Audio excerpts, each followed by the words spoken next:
How to use layers in Photoleap. First of all, open the Photoleap app and wait for it to fully load. Next, tap on Edit Photo from the top toolbar and select an image from your gallery, or tap the camera icon at the top right to capture a new one. Once your image opens in the editing workspace, look for the Add tool with the icon of layers with a plus sign in the bottom toolbar and tap on it. Then choose an image to add as a new layer.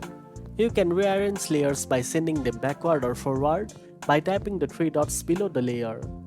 Each layer can be edited individually. You can crop, adjust, or apply filters without affecting other layers. To delete a layer, simply tap the three dots below the layer and select Delete from the options. You can also use the Replace option to add a different image. You can add as many layers as you want by selecting the Add tool. When you are finished editing with layers, tap the check mark to apply all changes. Finally, tap the Save icon at the top right to save your project. And that's it. Now you know how to use layers in Photoleap.